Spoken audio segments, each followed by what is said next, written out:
Et si je te disais que l'Évangile selon Luc n'est pas seulement un récit de miracles, de paraboles ou d'enseignements profonds, c'est un message bouleversant, un appel vibrant porteur du plus grand espoir de l'humanité, écrit spécialement pour ceux qui se sont sentis perdus, ignorés ou indignes.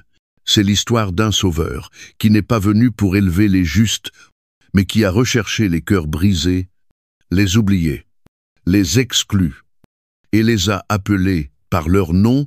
Contrairement aux autres évangiles, Luc capture avec une intensité particulière ces moments bruts et émouvants où Jésus entre dans la vie des rejetés de la société et les transforme à jamais. C'est dans cet évangile qu'un collecteur d'impôts méprisé, symbole de trahison et de corruption, est invité à partager un repas avec le roi des rois. C'est ici que de simples bergers perçus comme les plus insignifiants de leur temps deviennent les premiers témoins de la plus grande annonce céleste, la naissance du Sauveur. Et c'est encore dans cet évangile qu'une femme pécheresse, rejetée par les élites religieuses, lave les pieds de Jésus avec ses larmes, effaçant sa honte et découvrant le pardon dans son étreinte. Mais Luc ne s'arrête pas à des récits de rédemption, il ouvre une vision radicalement nouvelle du monde, où les faibles sont relevés, et où la grâce est offerte librement à ceux que l'on croyait indignes. Il raconte l'histoire d'un Messie qui ne se laisse pas définir par les échecs visibles, mais qui voit au-delà, le potentiel, l'espérance, la restoration. Dans l'évangile de Luc, la question n'est jamais « jusqu'où as-tu échoué ?», mais plutôt « es-tu prêt à accueillir la grâce ?» Tu la peux être déjà ressenti, n'est-ce pas? Ce poids des erreurs passées, cette impression écrasante d'être allé trop loin pour encore être accepté, encore moins pardonné. Si c'est le cas, alors cet évangile a été écrit pour toi. Ce n'est pas simplement une promesse de rédemption, c'est la preuve vivante que, peu importe la distance parcourue dans l'égarement, il y a toujours un chemin qui ramène à la maison. Le Sauveur ne se contente pas d'attendre de te pardonner. Il est prêt à te serrer dans ses bras, là, maintenant. Luc ne se contente pas de rapporter les faits de la vie de Jésus, il nous fait pénétrer dans le cœur même du Sauveur, là où la miséricorde n'a pas de limite, et où même l'âme la plus perdue peut retrouver une place, une identité, un refuge. Ce n'est pas seulement l'histoire de personnages d'un autre temps, c'est notre histoire, celle de toi, de moi, et de tous ceux qui cherchent une lumière au milieu des ombres du doute et de l'échec. L'Évangile selon Luc est une invitation à entrer dans cette lumière, à découvrir que chaque partie brisée en toi peut être restaurée, rachetée, réinventée. Alors, es-tu prête à accueillir cette vérité qui pourrait bouleverser ta vie à jamais? Ce n'est que le commencement. Commente le chiffre 40 ci-dessous si tu es prêt à te lancer dans ce chemin de transformation. Et laisse-toi toucher par celui qui fait toutes choses nouvelles. Avant de commencer, nous vous invitons à cliquer sur « J'aime » et à vous abonner à la chaîne. Ce voyage, c'est celui de la parole de Dieu racontée avec le cœur et la foi. Chaque geste de soutien, aussi simple soit-il, nous encourage profondément et permet à la parole du Seigneur de toucher d'autres cœurs en quête de vérité et d'espérance. Maintenant, embarquons ensemble dans l'histoire spéciale du jour, là où les pages de la Bible prennent vie, avec profondeur et lumière. Imagine un homme si animé par la soif de vérité qu'il consacre sa vie à documenter l'histoire la plus marquante de toute l'humanité. Mais ce n'était pas une mission ordinaire. Et Luc n'était pas un homme ordinaire. Il ne faisait pas partie des 12 disciples. Il n'a jamais foulé les chemins poussiéreux de Galilée aux côtés de Jésus, ni été témoin direct des miracles qui ont bouleversé des milliers de vies. Alors, qu'est-ce qui a fait de lui l'élu pour écrire l'un des récits les plus aimés et détaillés de la vie du Christ? Luc était bien plus qu'un historien. Il était un chercheur de vérité, un homme dont la nature rigoureuse et le cœur compatissant s'accordaient parfaitement avec l'histoire qu'il allait transmettre, né à Antioche, une cité antique effervescente, carrefour de savoir et d'échanges culturels. Luc a grandi dans un monde nourri de débats, d'idées et de découvertes. Cet environnement intellectuel vibrant a façonné un homme curieux, observateur, en quête de sens profond. Mais sa curiosité n'était pas simplement intellectuelle. Elle était mue par l'empathie. En tant que médecin, Luc n'était pas seulement formé à diagnostiquer des maladies. Il apprenait à voir au-delà des symptômes, à comprendre la souffrance, à soigner la personne dans son intégralité. Cette alliance rare entre l'intellect et la compassion faisait de lui le canal idéal pour raconter l'histoire d'un sauveur venu guérir non seulement les corps, mais aussi les âmes. Imagine Luke, un païen de naissance, vivant au milieu des premières communautés chrétiennes, entendant les murmures d'un homme qui guérissait les malades, ressuscitait les morts et pardonnait l'impardonnable. Il avait entendu parler de Jésus, ce charpentier de Nazareth qui avait bouleversé l'ordre religieux par ses enseignements radicaux sur l'amour, la miséricorde et le pardon. Mais pour un homme comme Luc, étranger à la foi juive, comment croire à de tels récits sans les avoir examinés lui-même? Sa quête a donc commencé non par une foi aveugle, mais par une recherche infatigable. Dès les premiers versets de son évangile, Luc s'adresse à un homme nommé Théophile, à qui il explique son objectif, offrir un récit ordonné de tout ce qui s'est accompli. Luc 1, 3. Mais ce n'était pas un projet pris à la légère. Luc n'a pas simplement rassemblé des rumeurs ou compilé des légendes, il a interrogé des témoins oculaires, croisé les témoignages, recoupé les faits historiques avec une précision remarquable. Imagine-les. Assis dans une pièce faiblement éclairée, entouré de parchemins, consignant avec soin les paroles de Marie se remémorant l'instant où l'ange Gabriel lui est apparu. Visualise-le. Attentif, écoutant Pierre raconter l'effroi et l'émerveillement face à la tempête apaisée d'un seul mot. Voit Luc, les yeux écarquillés, prenant des notes en entendant les récits de guérison et de résurrection et de pécheurs trouvant un pardon que nulle loi ne pouvait leur accorder. Mais ce qui rend l'évangile de Luc véritablement unique, ce n'est pas seulement son souci du détail, c'est la sensibilité qui le traverse.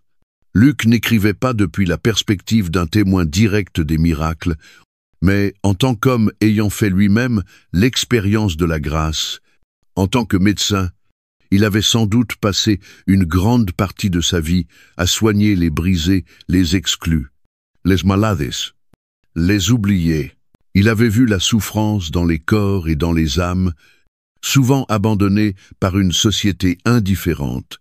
Rien d'étonnant à ce que son évangile mette en lumière des récits de compassion et de rédemption que d'autres laissent de côté. Lui seul nous raconte la parabole du bon samaritain, où un étranger méprisé devient l'exemple du véritable amour. Lui seul rapporte l'histoire du fils prodigue, où un fils rebelle est accueilli par un père débordant de miséricorde, offrant son pardon, avant même que le fils ne termine sa confession. Luc nous parle aussi des 10 lépreux guéris, dont un samaritain encore revient pour rendre grâce, et comment oublier la veuve de Naïn, dont l'unique fils est ressuscité par Jésus. Ému par ses larmes, ces récits révèlent la profondeur de la mission de Jésus, guérir les corps, certes, mais aussi restaurer la dignité, réconcilier les relations brisées et inviter les rejetés dans le royaume de Dieu. À travers les yeux de Luc, nous découvrons un sauveur qui ne cherche pas la performance spectaculaire, mais qui s'engage au plus profond de la douleur humaine pour la transformer par l'amour. Mais alors, pourquoi un païen perçu comme extérieur à l'alliance divine faite à Israël aurait-il été choisi pour rédiger un tel évangile? La réponse réside dans le cœur même du message que Luc proclame. Il comprenait, peut être mieux que quiconque, ce que cela signifiait d'être à l'extérieur, regardant vers l'intérieur. Il savait ce que c'était que de se sentir indigne d'appartenir au peuple choisi de Dieu. C'est précisément pour cela qu'il met en lumière le message de Jésus sur l'inclusion, la miséricorde et la grâce. Pour Luc, ce n'était pas une théorie, c'était personnel. Il voyait en Jésus l'accomplissement d'une promesse qui dépasse les frontières ethniques et sociales. Jésus n'est pas venu seulement pour les justes ou les privilégiés, il est venu pour les perdus, les brisés, les oubliés des gens comme lui. Aujourd'hui, la ville antique d'Antioche, Berçaudeluk, repose en ruine près de l'actuelle Antakya, en Turquie. Mais son héritage demeure vivant à travers l'Évangile qui, depuis des siècles, continue de toucher les cœurs. Les paroles de Luc, inspirées par l'Esprit et façonnées par un cœur compatissant, nous rappellent un Sauveur qui voit l'invisible et prend soin des moindres détails de nos vies. Son Évangile n'est pas seulement un récit historique, c'est une invitation à entrer dans une histoire de rédemption sans limite ni exclusion. Luc nous rappelle que la grâce de Dieu n'est pas réservée aux initiés, elle est offerte à tous. Et si, un jour, tu t'es senti à l'écart, te demandant s'il existait une place pour toi dans l'histoire de Dieu, souviens-toi de ceci. L'Évangile selon Luc existe parce que quelqu'un comme toi avait besoin de savoir qu'il y a toujours une place à la table. Laisse ce moment éveiller en toi une réflexion profonde sur la puissance de la vérité, de la compassion et de la foi. Si Luc, un médecin païen venu d'un pays lointain, a été choisi pour écrire l'histoire du Messie, imagine le rôle que Dieu pourrait confier à ta propre vie. Dans un monde où la grandeur se mesure à la couronne et au palais, comment l'arrivée du roi des rois aurait-elle pu commencer dans un lieu aussi inattendu? L'Évangile selon Luc dépeint une scène qui défie toute logique humaine, un roi qui ne naît pas dans la richesse et le faste, mais dans l'humilité et l'obscurité. Sa naissance ne fut pas annoncée par des trompettes royales, mais par les chants d'anges à de simples bergers, dans le silence de la nuit, et pourtant, c'est précisément ce paradoxe qui dévoile le cœur du dessein divin. La véritable grandeur ne réside pas dans la puissance, mais dans l'amour, pas dans les richesses, mais dans le sacrifice. Tout commence par un décret impérial de César Auguste, exigeant le recensement de tout l'Empire romain. Ce qui, aux yeux du monde, n'était qu'une formalité administrative, devint l'instrument d'un dessein céleste. Joseph, un simple charpentier de Nazareth, n'avait d'autre choix que d'emmener sa jeune fiancée enceinte, Marie, sur les routes difficiles jusqu'à Bethléem. La ville de David, les chemins étaient longs, les jours épuisants, et la grossesse de Marie rendait chaque pas plus pesant. Imagine le poids de la responsabilité sur les épaules de Joseph, conscient qu'il guidait celle qui portait un enfant comme nul autre avant lui.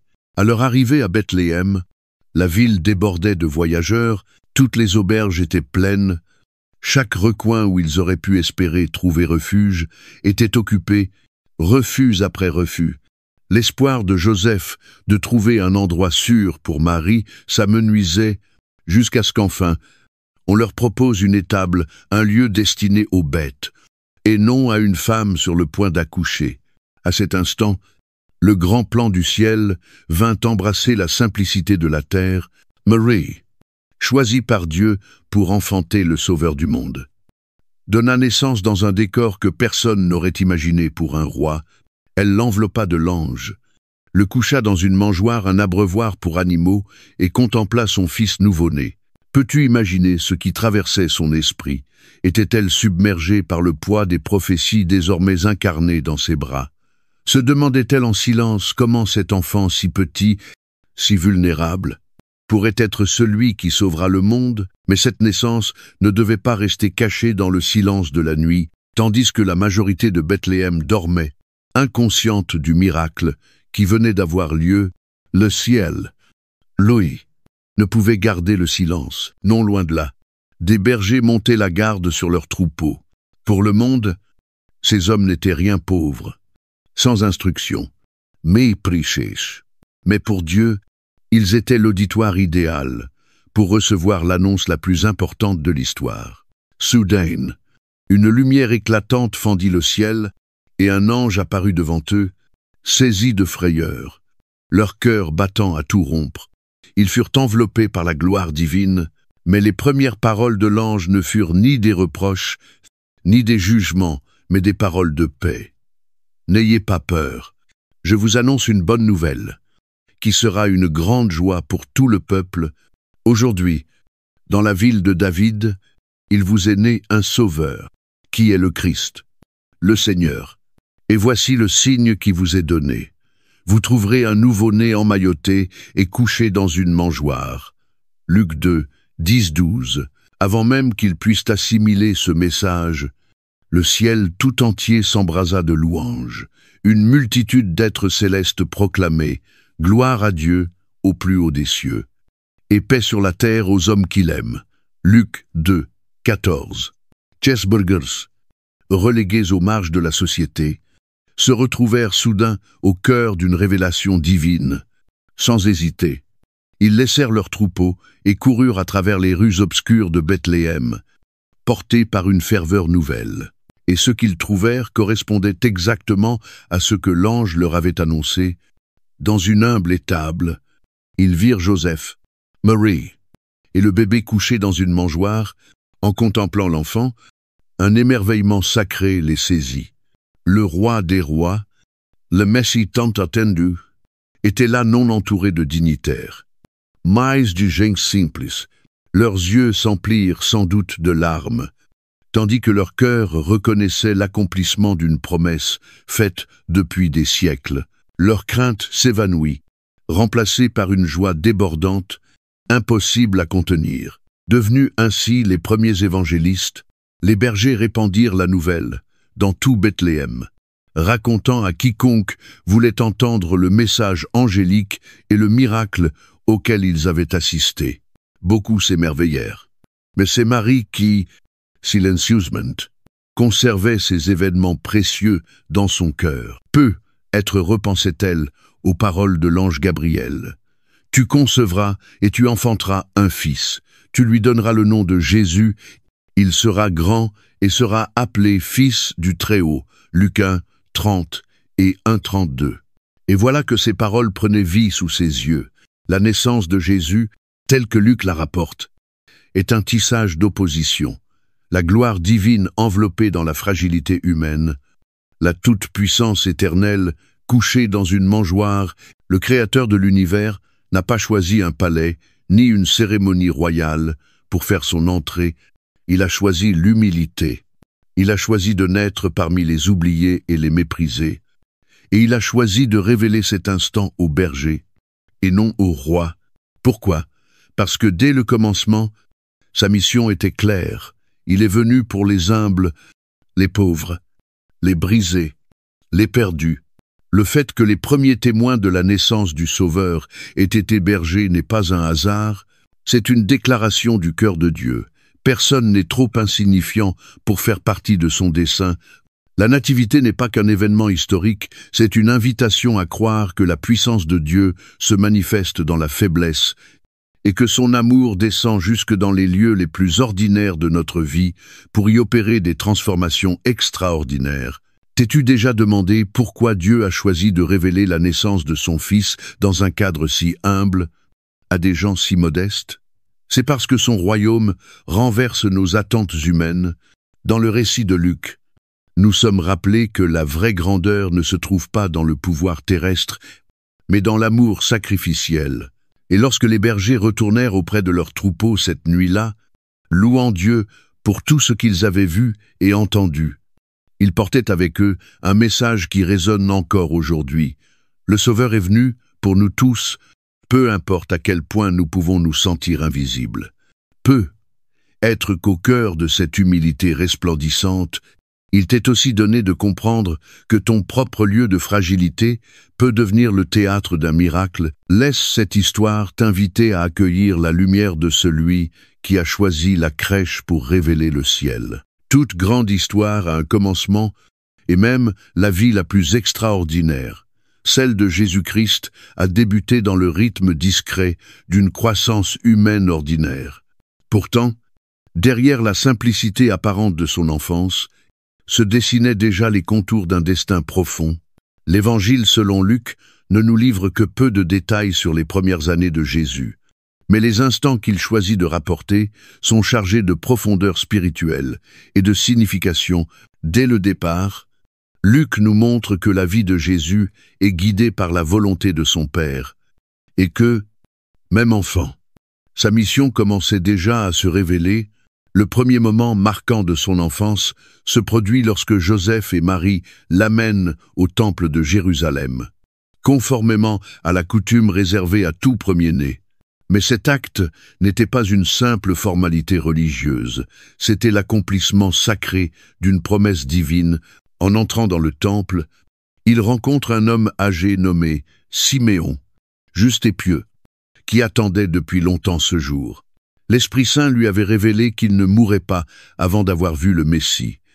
Et maintenant, tenant l'enfant Jésus dans ses bras, son cœur éclate en louange, les larmes aux yeux. Il proclame, maintenant, Seigneur, tu laisses ton serviteur s'en aller en paix, selon ta parole, car mes yeux ont vu ton salut, que tu as préparé devant tous les peuples, lumière pour éclairer les nations et gloire d'Israël. Ton peuple, Luc 2, 29-32. Ce moment n'était pas seulement l'aboutissement personnel de l'attente de Siméon, c'était une déclaration prophétique. La mission de Jésus allait dépasser les frontières d'Israël, atteignant les nations païennes du monde entier. Marie et Joseph étaient émerveillés par ces paroles, mais ce n'était pas tout. Non loin de là se trouvait Anne, une prophétesse ayant consacré sa vie à adorer Dieu dans le temple. En voyant l'enfant, elle aussi loua Dieu et parla de lui à tous ceux qui attendaient la délivrance de Jérusalem. Ainsi, dès ses premiers jours, Jésus était déjà reconnu comme l'accomplissement de siècles d'attente et de prière. Luc avance ensuite de 12 années pour nous livrer un autre moment clé, une scène qui révèle la conscience grandissante de Jésus quant à son appel divin. Chaque année, Joseph et Marie faisaient le pèlerinage à Jérusalem pour la fête de la Pâque, une tradition juive des plus sacrées, un temps de mémoire, de célébration et d'adoration. Mais cette année-là serait différente. Alors que la fête se termine et que le grand convoi familial reprend la route vers Nazareth, Marie et Joseph supposent que Jésus voyage avec leurs proches. Ce n'est qu'en fin de journée, en le cherchant parmi leurs compagnons, qu'ils découvrent son absence. Pris d'une angoisse croissante, ils retournent à Jérusalem et cherchent leur fils partout, 3 jours durant. Ils fouillent la ville. L'inquiétude grandissant à chaque heure, tout parent peut imaginer la peur qui les étreignait, les interrogations, les doutes, ce sentiment d'impuissance accablant, jusqu'à ce qu'ils le retrouvent. Il n'était ni perdu, ni caché. Il était exactement là où il avait choisi d'être, assis parmi les enseignants du temple, écoutant, posant des questions, les hommes présents, experts s'aguerrissent de la loi, étaient stupéfaits par l'intelligence et la profondeur de ses réponses. Comment un garçon de 12 ans pouvait-il faire preuve d'une telle sagesse? Quand Marie et Joseph l'abordèrent, soulagés mais troublés, Marie leur dit, « Mon infante, pourquoi nous as-tu fait cela?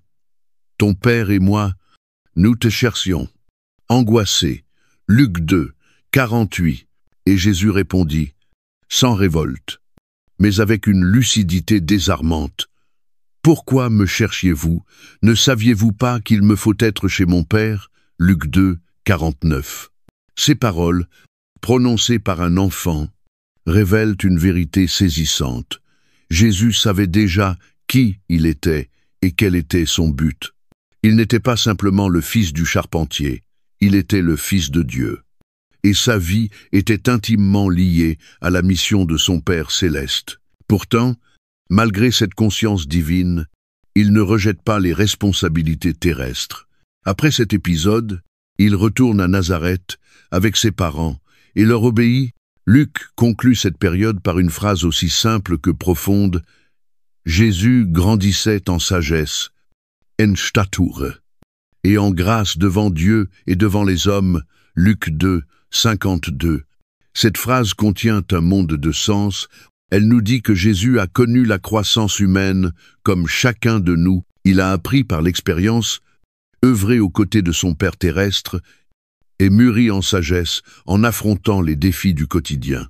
Ce qui le distinguait, c'était son attachement indéfectible à sa mission divine. Même dans les rythmes ordinaires de la vie, rien chez lui n'était banal. Mais pourquoi Luc choisit-il de souligner cet épisode au temple? Que nous enseigne-t-il?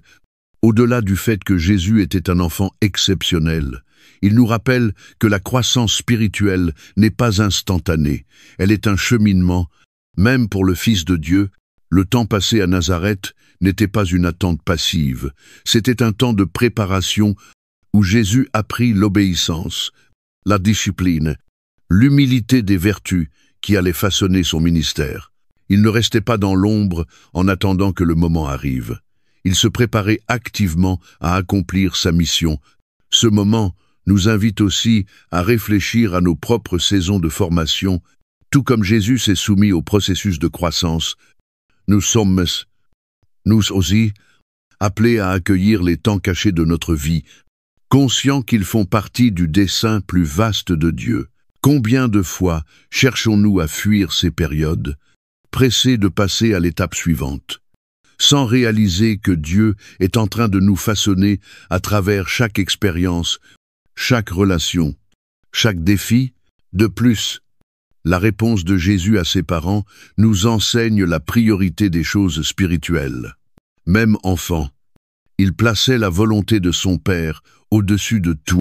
Ce n'était pas un manque de respect envers Marie et Joseph, mais une révélation précoce de l'appel divin qui, un jour, le mènerait jusqu'à la croix. Avance-nous, nous aussi. Cette clarté de mission dans nos vies, sommes-nous prêts à faire passer la volonté de Dieu avant nos attentes sociales ou notre confort personnel? Le récit de l'enfance de Jésus chez Luc est bref, mais d'une richesse inestimable. Il nous montre qu'aucune étape de la vie n'est insignifiante aux yeux de Dieu, du temple dans ses bras, au temple parmi les docteurs de la loi. Le parcours de Jésus est marqué par la croissance, l'obéissance et une profonde vocation céleste. Et en méditant ces instants, nous découvrons que notre propre histoire si ordinaire semble-t-elle fait partie d'un plan bien plus vaste. Chaque pas, chaque épreuve, chaque saison cachée prépare l'appel que Dieu a placé sur notre vie. La question demeure, sommes-nous prêts à faire confiance au processus, comme Jésus l'a fait? Car parfois, les œuvres les plus puissantes de Dieu commencent dans le silence discret de lieux invisibles. Là où les cœurs sont formés pour accueillir l'extraordinaire, imagine vivre à une époque où le ciel semblait s'être tu. Pendant 400 ans, aucun prophète ne s'était levé. Aucune voix n'avait proclamé la parole de Dieu. Le peuple d'Israël, écrasé par l'oppression et le poids de ses fautes, s'agrippait aux anciennes promesses d'un sauveur à venir, mais au fil des générations, l'espérance s'estompa, et beaucoup se demandaient si Dieu les avait oubliés. Puis, du désert, surgit une voix comme le tonnerre, une voix qui allait ébranler les fondations même du monde. L'homme, derrière cette voix, c'était Jean-Baptiste, le précurseur du Messie, une figure sans équivalent depuis des générations. Sa venue n'était pas fortuite. Luc la relie directement à l'accomplissement prophétique. La parole de Dieu fut adressée à Jean, fils de Zacharie, dans le désert. Luc 3, 2. Mais pourquoi le désert? Pourquoi pas le temple, le palais royal ou les marchés animés de Jérusalem? Le désert, dans l'histoire d'Israël, est le lieu de l'épreuve, du dépouillement et de la transformation. C'est là que Dieu avait façonné son peuple, et c'est là, dans cet espace rude et silencieux, que commencerait l'appel au repentir tant attendu. Vêtu d'un manteau en poil de chameau et nourri de sauterelles et de miel sauvage, Jean incarnait la simplicité radicale du prophète, détaché des conforts du monde. Son apparence même rappelait Élie, le prophète ardent qui, des siècles plus tôt, avait interpellé le cœur d'Israël. Mais Jean ne faisait pas que marcher dans les pas d'Élie, il accomplissait la prophétie. Une voix crie dans le désert, préparez le chemin du Seigneur, aplanissez ses sentiers. Ésaïe 40, 3. Le message de Jean n'était en rien complaisant, il était tranchant, present, dérangeant. Repentez-vous, car le royaume des cieux est proche, proclamait-il au bord du Jourdain, sa voix transperçant les foules. Ce n'était pas un discours réconfortant. Ses paroles mettaient à nu les fautes, appelant chacun à une transformation radicale du cœur. Soldats, collecteurs d'impôts, hommes et femmes de tous horizons accouraient, le cœur serré de crainte et d'espérance, cherchant à savoir « Que devons-nous faire ?» Jean répondait avec une clarté déconcertante aux collecteurs d'impôts.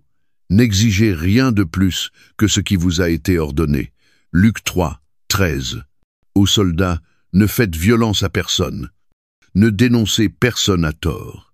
Et contentez-vous de votre solde. Luc 3, 14. À tous, produisez donc des fruits dignes de la repentance. Luc 3, 8.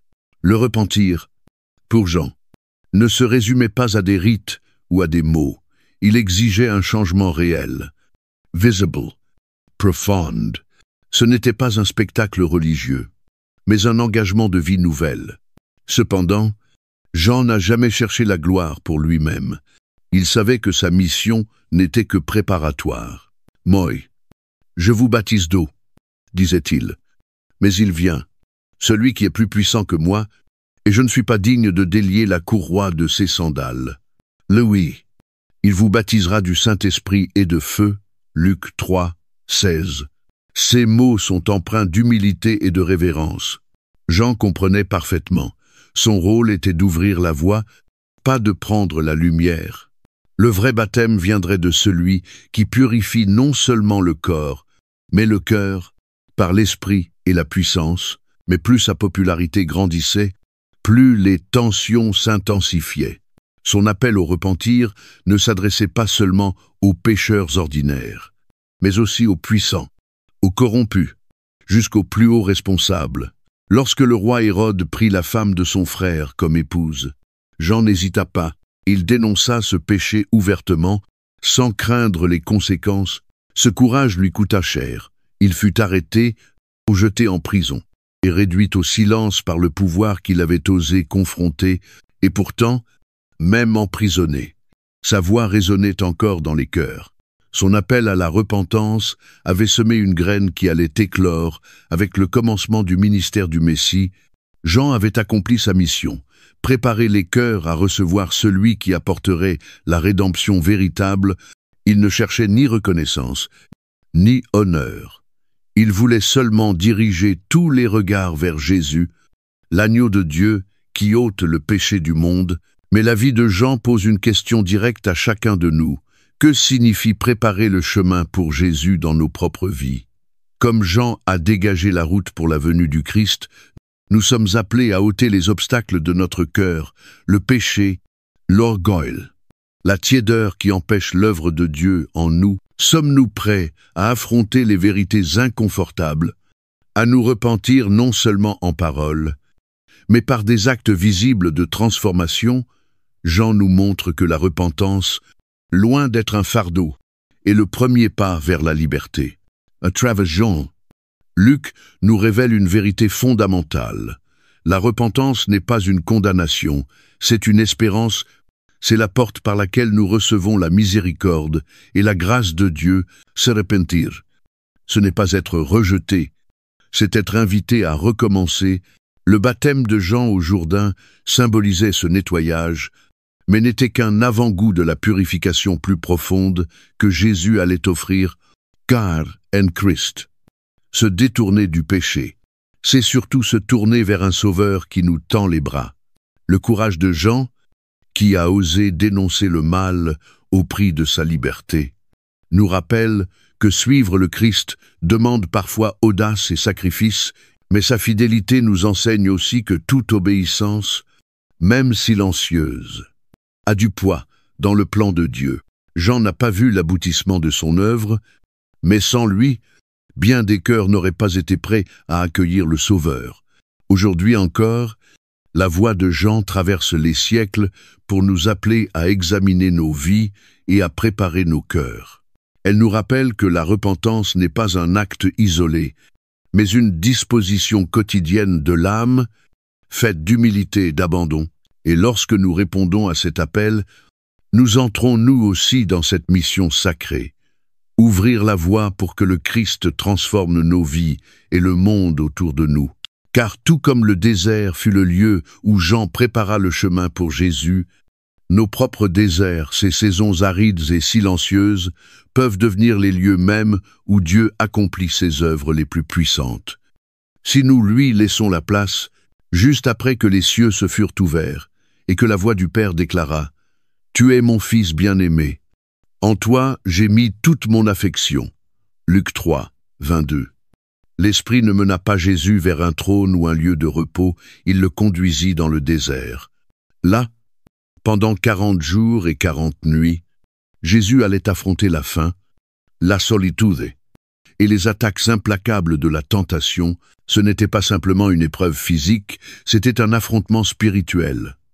Un face-à-face décisif qui allait révéler qui est vraiment Jésus et comment il accomplirait sa mission et par sa victoire.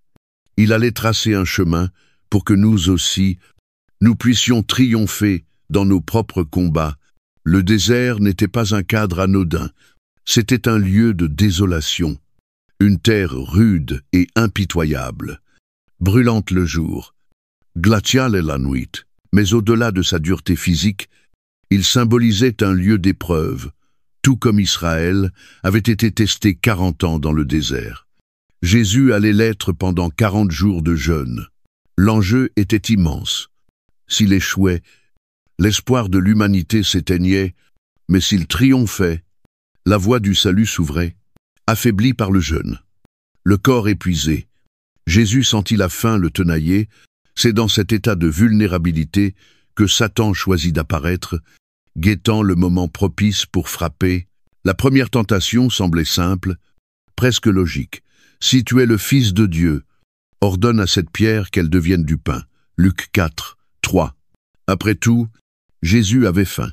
Où serait le mal à utiliser son pouvoir divin pour combler un besoin élémentaire? Mais cette tentation allait bien au-delà de la faim, elle visait la confiance. Satan ne lui demandait pas seulement de faire un miracle, il l'incitait à agir de lui-même, à court-circuiter la volonté de son Père, à mettre son besoin physique au-dessus de sa mission spirituelle. Jésus aurait pu transformer la pierre en pain en un instant, mais il savait que céder, c'était nier sa dépendance totale envers Dieu. Il répondit alors avec une parole plus tranchante que l'épée. Il est écrit « L'homme ne vivra pas seulement de pain ». Luc 4, 4. Il cite Deutéronome 8, 3, rappelant que la vraie vie ne vient pas seulement de la nourriture, mais de chaque parole qui sort de la bouche de Dieu, vaincu mais non découragé. Satan changeait à des tactiques. En un instant, il lui montra tous les royaumes du monde avec leur gloire.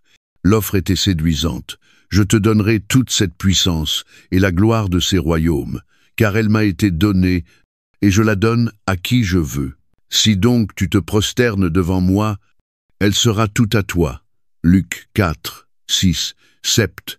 Ce n'était pas une promesse vide. Satan, le prince de ce monde déchu, pouvait offrir une autorité terrestre. Mais le prix à payer était terrible. Jésus devait l'adorer. C'était la tentation du pouvoir, de la gloire, sans souffrance, un raccourci vers la royauté, sans passer par la croix. Pourquoi endurer le rejet? La souffrance. La crucifixion. Si l'on pouvait obtenir les royaumes de la terre par un seul acte, mais Jésus perçut le mensonge derrière l'offre. Satan n'offrait pas un royaume de justice, mais un royaume basé sur le compromis, qui asservirait au lieu de sauver, sans hésiter. Jésus répondit, « Il est écrit, tu adoreras le Seigneur ton Dieu, et tu le serviras lui seul. » Luc 4, 8. Il choisit l'obéissance, sachant que la vraie gloire ne viendrait pas en contournant la croix, mais en la portant. Mais Satan n'avait pas dit son dernier mot. En une ultime manœuvre, il mena Jésus au sommet du temple de Jérusalem, au cœur de la foi d'Israël. Là, dominant la ville, il le mit au défi. « Si tu es le Fils de Dieu, jette-toi en bas, car il est écrit, Il donnera des ordres à ses anges à ton sujet. Ils te porteront sur les mains. Luc 4, 9-11. Cette fois, Satan utilise l'écriture elle-même, tordant les promesses du psaume 4, 20-11 pour pousser Jésus à forcer la main de Dieu. C'était une tentation subtile, mais redoutable. Ce n'était pas seulement une question de protection divine, c'était un piège pour manipuler les promesses de Dieu afin d'en tirer une preuve visible de son identité. Satan suggérait « Si tu es vraiment le Fils de Dieu, oblige ton Père à le prouver. » Mais Jésus vit clair dans le piège. La foi ne consiste pas à contraindre Dieu à agir selon nos termes, mais à lui faire confiance selon les siens. Sa réponse fut immédiate. Il est dit « Tu ne tenteras point le Seigneur ton Dieu » Luc 4, 12. À ces mots, Satan fut contraint de se retirer. L'Écriture nous dit qu'il s'éloigna de lui jusqu'à un moment favorable Luc 4, 13. Preuve que ce combat n'était que le premier d'une longue série de tentations, mais pour l'instant, la victoire était éclatante. Jésus, bien que physiquement affaibli, démontrait une force spirituelle inébranlable. Il ne s'était pas contenté de repousser les tentations, il avait démasqué les mensonges qui les sous-tendaient. Le mensonge selon lequel Dieu ne suffirait pas, que la puissance pouvait être acquise sans sacrifice, ou encore que la foi devait être prouvée, mais qu'est-ce que cette victoire signifie pour nous? Elle nous rappelle que la tentation n'est pas synonyme de faiblesse, c'est une réalité universelle que même le Fils de Dieu a connue, mais surtout, elle nous montre comment vaincre. Jésus n'a pas compté sur sa seule force, il a puisé dans la parole de Dieu, répondant à chaque attaque par la vérité. Il nous enseigne que la victoire spirituelle ne vient pas d'une volonté de faire, mais de notre attachement aux promesses divines. Chacun de nous connaît ses propres déserts, ses saisons de solitude, de tentation, de doute, où l'envie de prendre des raccourcis ou de céder à la peur devient forte. Est-ce la tentation de faire passer le succès matériel avant la croissance spirituelle, ou celle de chercher notre valeur dans le regard des autres plutôt que dans l'amour de Dieu, ou encore ce mensonge subtil qui nous pousse à tout contrôler au lieu de faire confiance au temps de Dieu. Mais la victoire de Jésus dans le désert nous assure que nous ne sommes pas seuls. Son triomphe devient notre espérance, une lumière qui nous guide à travers les épreuves les plus sombres. Lorsque le combat devient trop lourd, souviens-toi de ceci. Le même esprit qui a conduit Jésus dans le désert est celui qui nous fortifie aujourd'hui.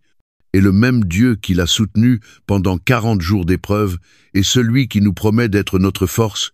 Le désert peut être rude, mais il est aussi un lieu de transformation, un lieu où, si nous choisissons de lui faire confiance, nous pouvons nous aussi ressortir victorieux, car au fond, le désert n'est pas un lieu d'abandon, mais un lieu de rencontre où Dieu nous façonne, nous affine, et nous rappelle que la victoire est toujours possible avec lui. Si tu pouvais contempler le cœur de Dieu, qui verrais-tu?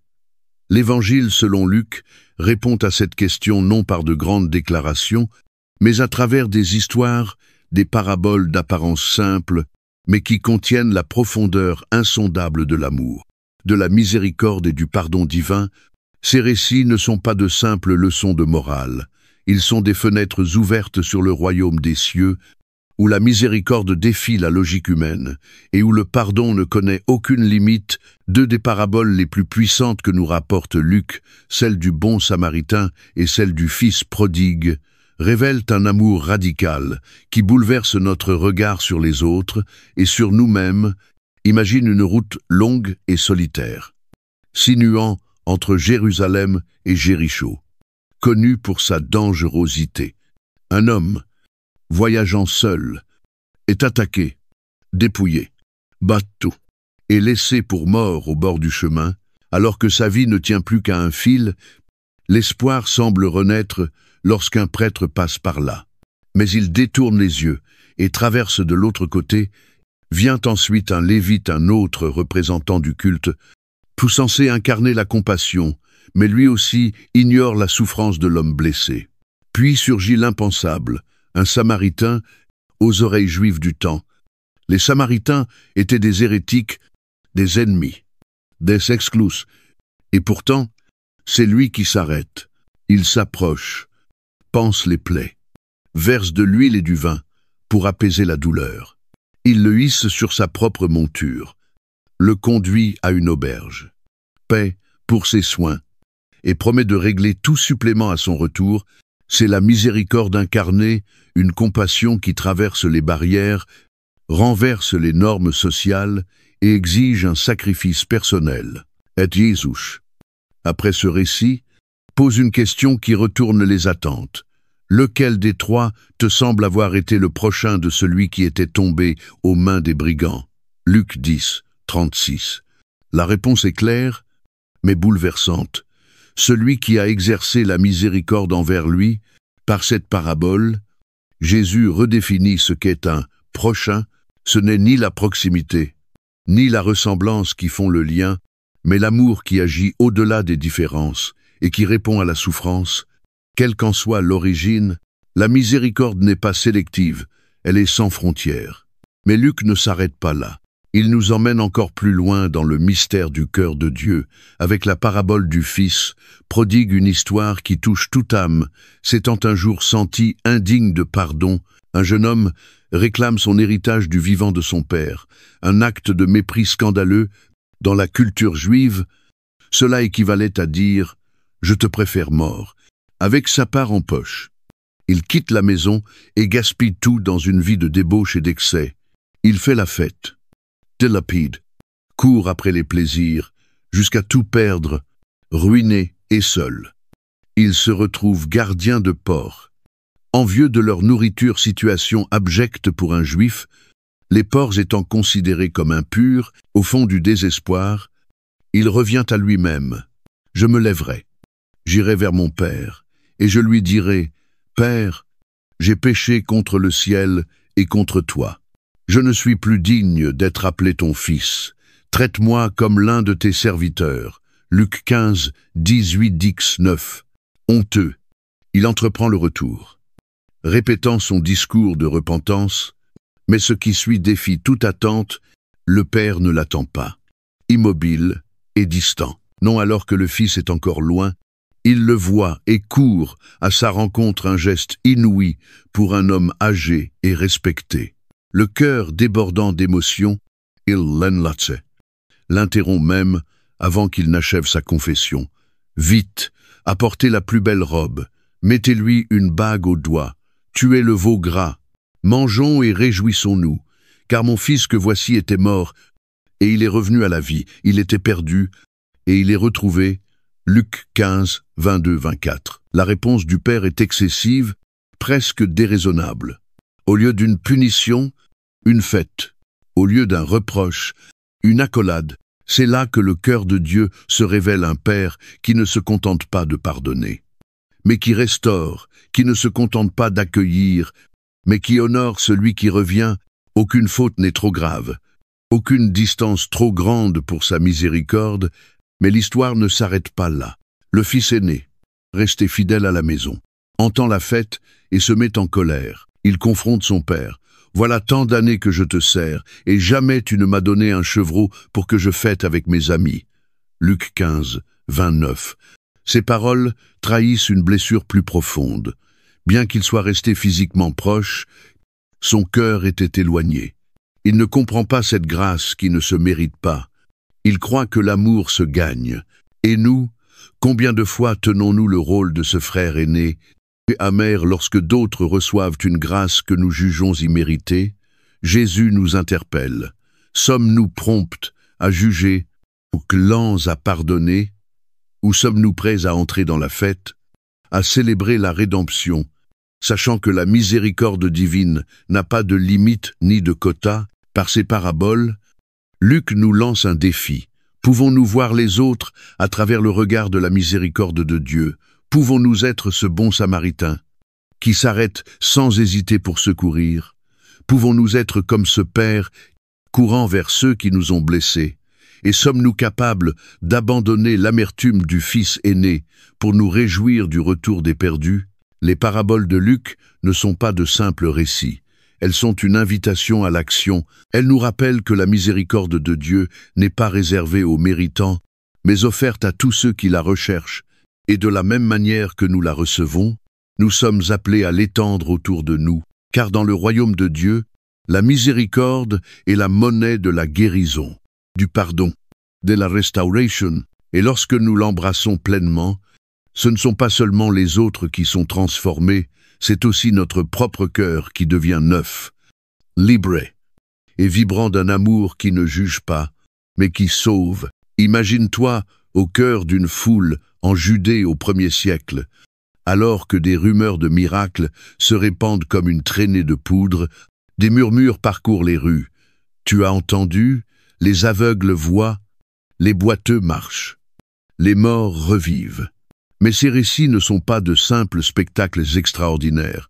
Ce sont des rencontres bouleversantes avec un sauveur qui exerce sa puissance, non pour impressionner, mais pour restaurer. Chaque miracle rapporté par Luc est bien plus qu'un acte de puissance divine, c'est une fenêtre ouverte sur le cœur de Dieu.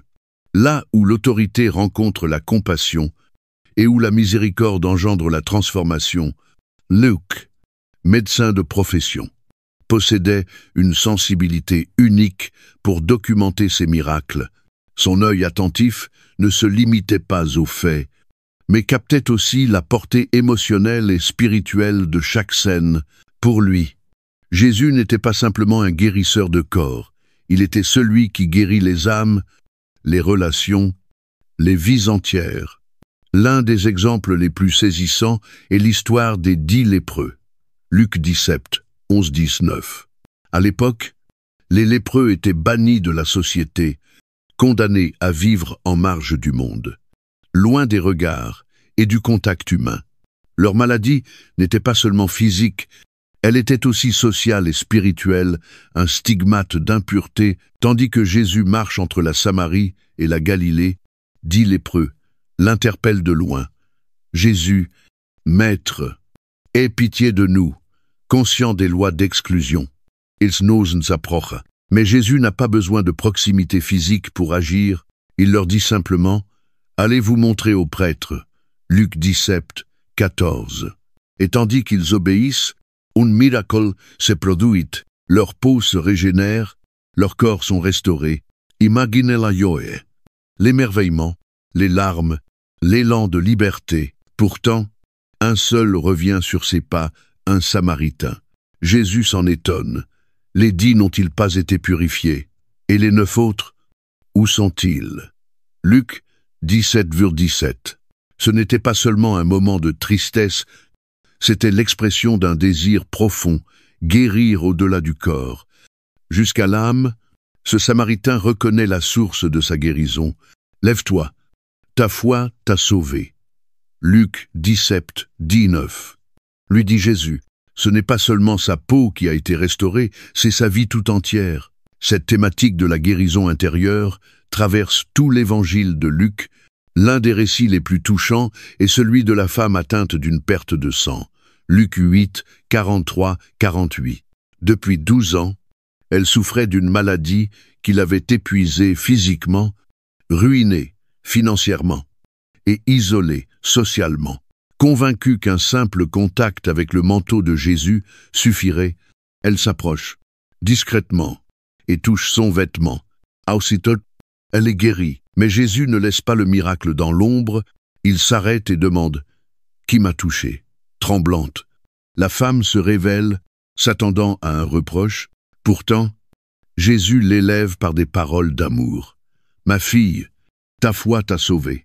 Bain pais, Luc 48. En cet instant, elle n'est pas seulement guérie, elle est reconnue, restaurée, honorée. Jésus voulait plus que la guérison physique. Il voulait la libérer de la honte, d'oreillette, et lui rendre sa dignité. Alors que la foule est encore saisie par cette scène, une nouvelle tombe. La fille de Jairus, un chef de synagogue, est morte. Il avait supplié Jésus de venir la guérir, mais le temps semblait lui avoir été fatal. Jésus répond avec assurance, « N'aie pas peur. Crois seulement, et elle sera sauvée. Luc 8, 50. Lorsqu'il arrive à la maison, les gens rient lorsqu'il affirme « Elle n'est pas morte, elle est dorte ». Luc 8, 52. Mais Jésus prend la main de la jeune fille et dit « Mon enfant, lève-toi ». Luc 8, 54. Et elle revient à la vie, offerte à nouveau à sa famille. Restaurée dans l'amour, ces miracles jumeaux révèlent un sauveur qui ne connaît ni les limites du temps, ni celles de la maladie, ni même celles de la mort. Jésus ne voit pas une foule, il voit des visages, des histoires, des cœurs. Il voit la douleur d'une femme brisée, la foi désespérée d'un père, le silence d'un marginal. Et il s'approche pour toucher, pour relever, pour sauver. Mais tous ces miracles ne concernent pas des guérisons physiques. L'un des plus révélateurs concerne la nature elle-même, la pêche miraculeuse. Luc 5, 1-11. Pierre et ses compagnons, pêcheurs expérimentés, avaient travaillé toute la nuit sans rien attraper. Jésus leur dit de jeter les filets à nouveau. Bien que sceptiques, ils obéissent et les filets se remplissent à craquer. Bouleversé. Pierre tombe aux pieds de Jésus. « Seigneur, éloigne-toi de moi, car je suis un homme pécheur. » Luc 5, 8. Mais Jésus l'invite à autre chose. « Sois sans crainte, désormais tu seras pêcheur d'hommes. » Luc 5, 10. Ce miracle n'était pas tant une question de poisson que de foi. Jésus enseignait à Pierre que l'obéissance, même dans l'échec apparent, conduit à une abondance surnaturelle. Mais le véritable miracle, c'est la transformation de Pierre. Il abandonne tout pour suivre celui qui change des vies. Luc souligne aussi l'amour de Jésus pour les oubliés. Dans Luc 13, Didixept, il guérit une femme courbée depuis 18 ans, ignorée du monde. Elle est vue et touchée par Jésus. « Femme, tu es délivrée de ton infirmité », proclame-t-il. Et immédiatement, elle se redresse. Face aux critiques religieuses pour avoir guéri un jour de sabbat, Jésus répond avec force. Cette femme, fille d'Abraham, que Satan tenait liée depuis 18 ans, ne fallait-il pas la délivrer? Même un jour de sabbat? Luc 13, 16. Une fois encore, la miséricorde triomphe du ritualisme. Tous ces miracles sont des signes puissants. Ils révèlent un Dieu qui ne se contente pas de manifester sa puissance, mais qui l'emploie pour guérir, restaurer, sauver. Un Dieu qui voit le cœur brisé, l'âme fatiguée, et qui vient y déposer l'espérance. Et toi, as-tu déjà eu le sentiment d'être oublié, abandonné, brisé au point de ne plus croire à la guérison? L'évangile de Luc t'assure que Jésus te voit, il connaît ta lutte. Et comme il a tendu la main aux lépreux, aux femmes rejetées, aux parents endeuillés, il peut tendre la main vers toi. Ces miracles ne sont pas confinés à l'histoire ancienne. Ils se poursuivent aujourd'hui dans chaque cœur qui choisit de lui faire confiance. Es-tu prêt à lui laisser la place pour accomplir un miracle dans ta vie? Si ton cœur le désire, réponds simplement « oui » et entre dans cette promesse vivante d'un Sauveur qui ne cesse de restaurer les âmes et d'accomplir l'impossible parce que son amour n'a pas de fin et que sa puissance, portée par la compassion, continue d'agir là où tout semble perdu. Quel genre de roi cherche non pas les puissants, mais les brisés? Quel genre de sauveur place les oubliés, les rejetés, les méprisés, au cœur même de sa mission? Dans l'Évangile selon Luc, nous découvrons un Jésus qui fait exactement cela. Il ne se contente pas de croiser les marginalisés, il s'arrête, les regarde dans les yeux, les appelle par leur nom et les élève à une dignité que le monde leur avait volée. Pour ceux qui vivaient dans l'ombre, il devient la lumière qu'ils n'osaient plus espérer. Pour ceux qui croulaient sous le poids du rejet, il devient la main tendue qui les relève et les restaure. L'une des rencontres les plus bouleversantes de l'Évangile de Luc concerne Zaché, un collecteur d'impôts haï par son peuple. Luc 19, 1-10. Aux yeux des Juifs, Zaché n'était pas seulement un fonctionnaire, il était un traître, un complice de l'occupant romain, un homme enrichi par l'exploitation. Pour beaucoup, il était irrécupérable, perdu dans l'avidité et le péché. Mais derrière sa richesse et son pouvoir, Zaché savait qu'il lui manquait l'essentiel. Lorsqu'il entend que Jésus passe par Jéricho, une espérance naît en lui.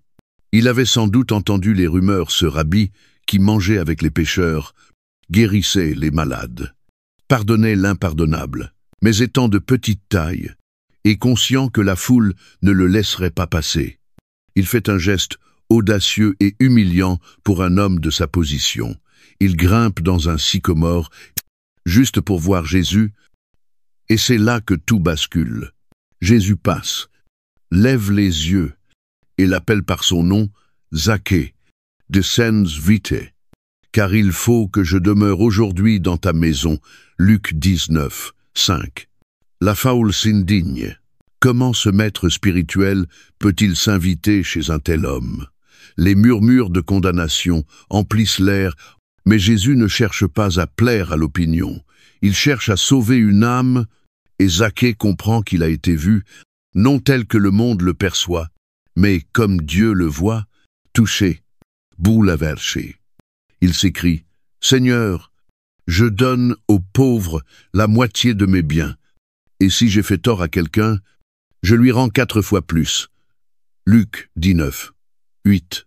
Alors Jésus déclare, « Le salut est entré aujourd'hui dans cette maison. » Oh Dieu, voilà le cœur de la mission de Jésus, offrir le salut même à ceux que tout le monde pensait irrémédiablement perdus. L'histoire de Zaché ne parle pas simplement d'un homme qui rend ce qu'il a volé, mais d'un cœur transformé, restauré dans la justice. Jésus ne l'a pas condamné pour son passé, il l'a appelé à un avenir nouveau. Et Luc poursuit ce portrait d'un Messie qui fait des exclus, ses privilégiés. Pensons à cette femme pécheresse qui interrompt un repas chez un pharisien. Luc 7, 36-50. Elle n'était pas invitée, et pour cause, connue dans la ville pour ses fautes, probablement une prostituée, sa simple présence était un scandale. Et pourtant, les larmes aux yeux, elle s'agenouille, mouille les pieds de Jésus de ses pleurs, les essuie avec ses cheveux, puis les oint d'un parfum précieux. Le pharisien, choqué, pense en lui-même. S'il était vraiment un prophète, il saurait qui est cette femme. Luc 7, 39. Mais Jésus lit dans les cœurs, il voit au-delà des réputations, il voit la sincérité, la contrition, l'amour pur. Et il répond, « Ses nombreux péchés ont été pardonnés, car elle a beaucoup aimé. » Luc 7, 47. Son amour et ses larmes ne sont pas une simple émotion, ils sont les signes visibles d'un cœur qui a été touché, transformé par la grâce. Jésus ne se limite pas à des rencontres individuelles. Sa compassion embrasse des groupes entiers laissés de côté par la société, les femmes, souvent invisibles et réduites au silence, dans le monde antique, occupent une place d'honneur dans l'évangile de Luc. C'est Luc qui nous rapporte le Magnificat de Marie, un chant prophétique où elle proclame que Dieu élève les humbles. Luc 1, 40, 6, 55. C'est Luc qui met en avant les femmes qui suivaient Jésus, soutenaient son ministère et restaient fidèles jusqu'à la croix.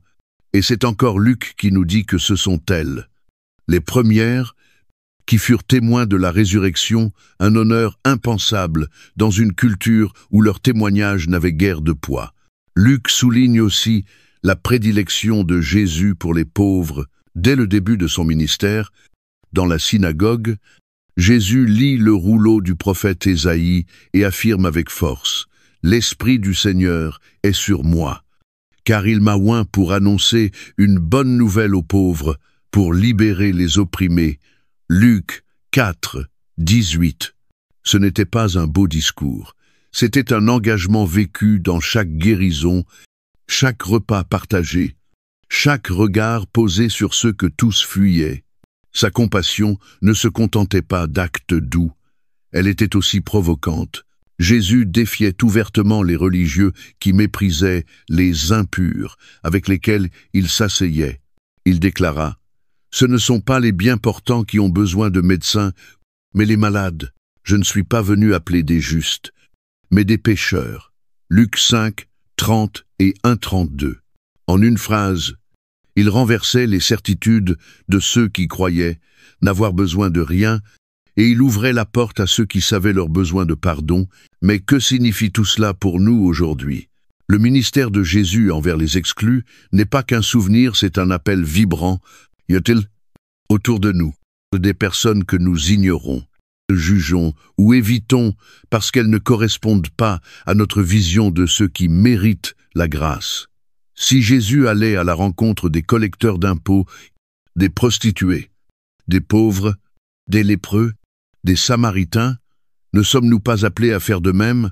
L'Évangile selon Luc nous rappelle que le royaume de Dieu est ouvert à tous. Les barrières que nous dressons, qu'elles soient liées au statut social, aux erreurs du passé ou aux apparences, n'existent pas aux yeux de Jésus.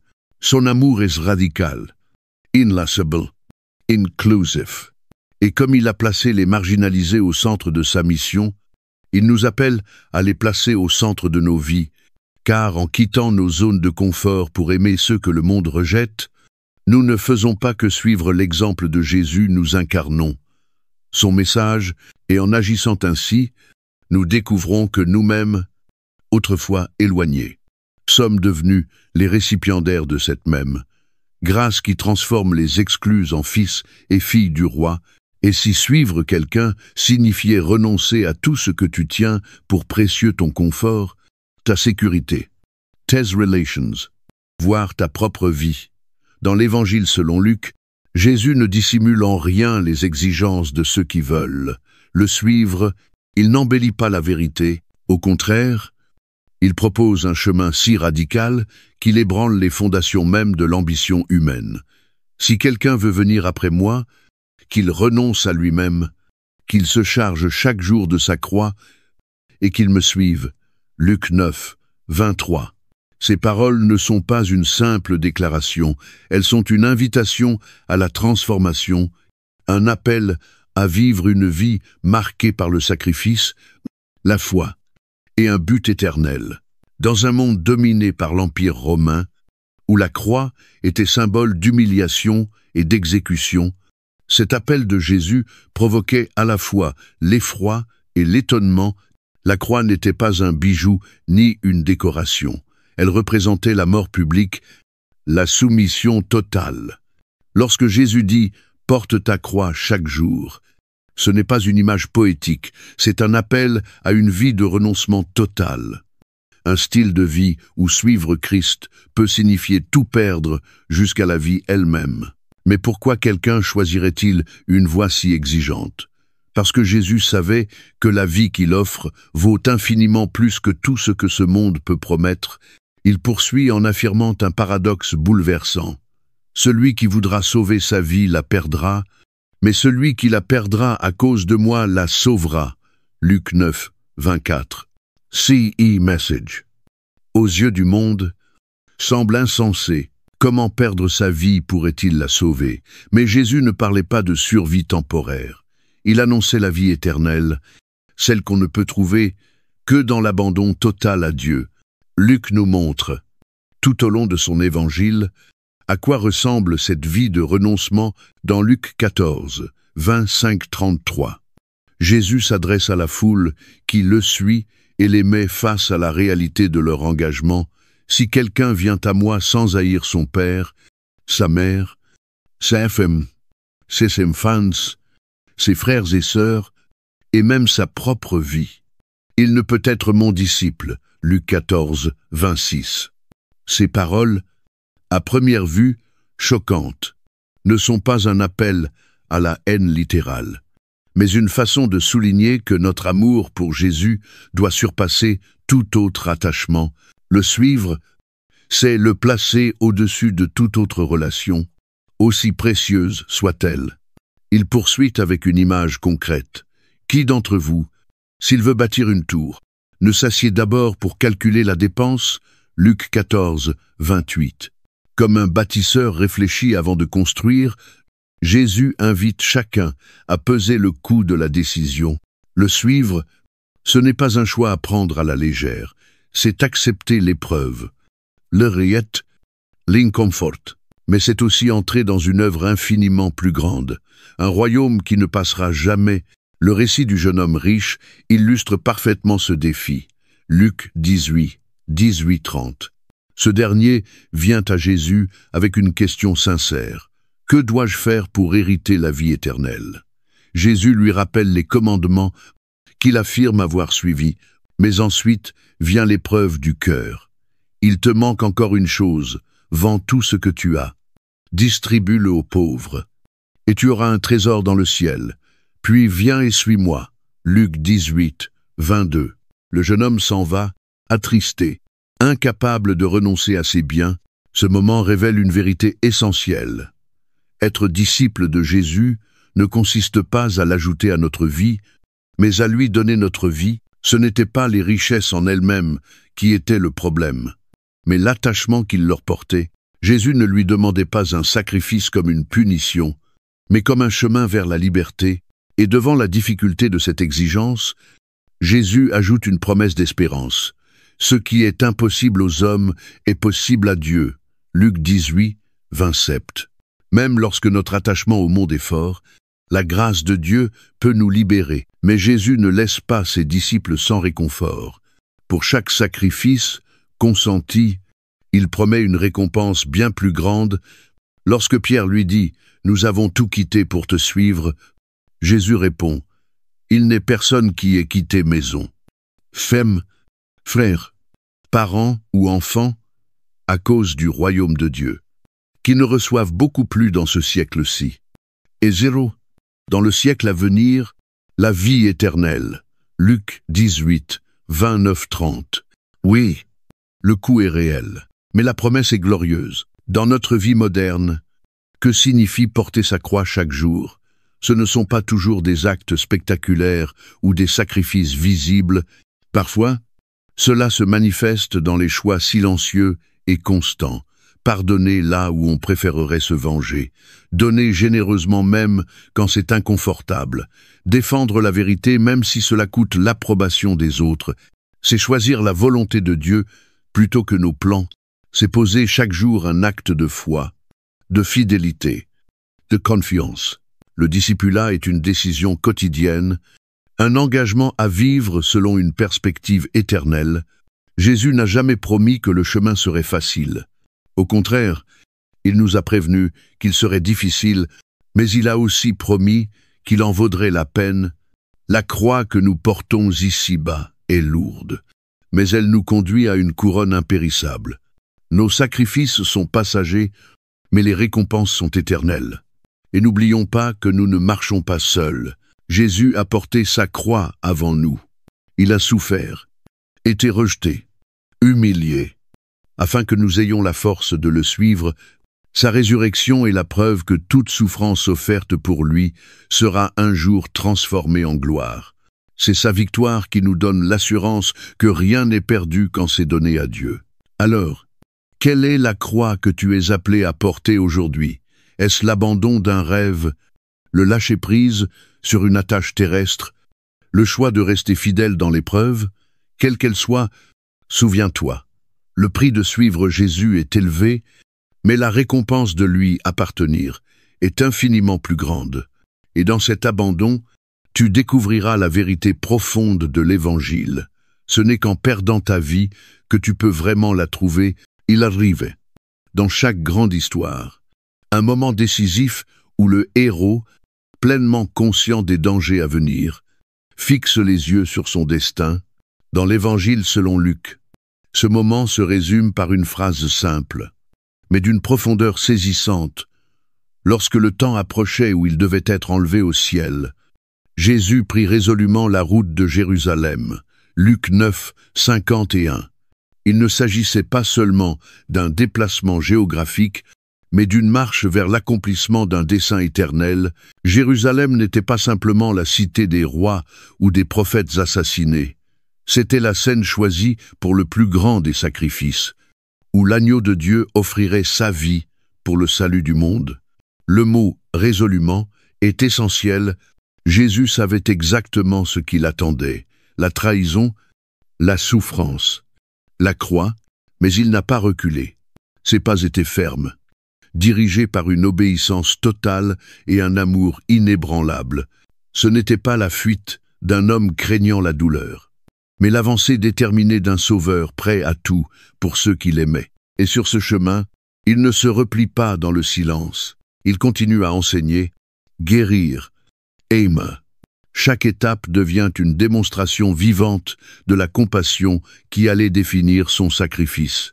En chemin, il rencontre le rejet, comme dans ce village samaritain qui refuse de l'accueillir à cause de sa destination, Jérusalem. Les disciples, outrés, proposent de faire descendre le feu du ciel. Luc 9, 54. Mais Jésus les reprend. Sa mission n'est pas de détruire, mais de sauver, même face au rejet.